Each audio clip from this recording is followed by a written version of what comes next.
अस्सलाम वालेकुम वरहमतुल्लाहि वबरकातुहू। हीलिंग जामा क्लिनिक से मैं डॉक्टर अस्मा महमूद हूँ और आज हम देखेंगे कि डायबिटीज़ यानी शुगर के अंदर कौन से खानों से अगर बचा जाए तो हम अपनी शुगर जो है वो कंट्रोल कर सकते हैं। कि लोग इसको ट्रीटमेंट समझते हैं कि सारी जिंदगी हमने शुगर की दवाई खानी है, सारी जिंदगी हमने ब्लड प्रेशर की, कोलेस्ट्रॉल।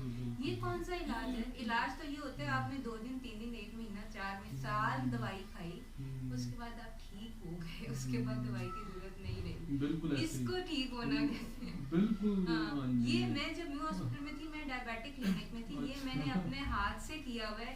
पहले पेशेंट आता है शुगर ज्यादा के साथ, उसको हम ग्लूकोफेज देते हैं 500 मिलीग्राम, फिर वो ठीक नहीं होती, 1 साल बाद दोबारा आता है, फिर 2 ग्लूकोफेज दे देते हैं।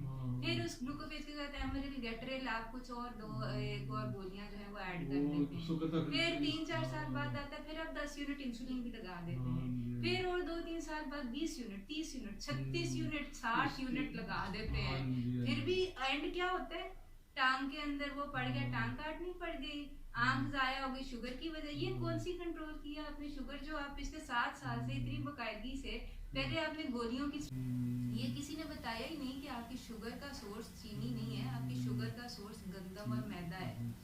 जो कि हम जो शुगर से आपकी 1 चम्मच से 100 ग्राम इंसुलिन निकलती है, मैदे से 1 चम्मच से 170 ग्राम इंसुलिन निकलती है, वो तो एक अलग बात है। लेकिन आपकी शुगर का सोर्स जो है ना, वो अक्सर लोगों को ये पता ही नहीं होता। लोग कहते हैं हम तो चीनी है, और फिर वही तो चीनी आपने चम्मच के लिहाज से खानी है। मैदा या आटा है, आपने एक फुल्का खाया, 1 कप आटा तो आपने खा लिया ना।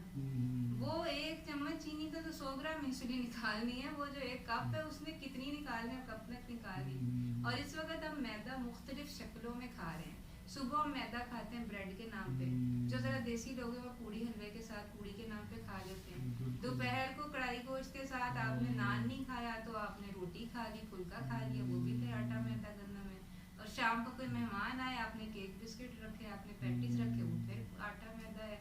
रात को अगर आपने कहा अच्छा चलो और कुछ नहीं हमारा खाने को दिल चाह रहा, हम नूडल्स खा लेते हैं, नूडल्स भी आटा मैदा है। ये आपने मुख्तलिफ नामों से आटा खाया है, खाया आपने गंदम है, ठीक है ना। और वो गंदम है, वो चीज़ है जो रसूल पाक गंदम नहीं खाते थे, वो जौ खाते थे, ठीक है। है। अब बतौर अच्छा। मुसलमान होने के हमारी रवायत ये नहीं होनी चाहिए कि हम इतनी मिकदार में 3 वक्त दिन में मुख्तलिफ नामों से आटा खाया करें, ठीक है ना। ये हमारे रसूल की रवायत है।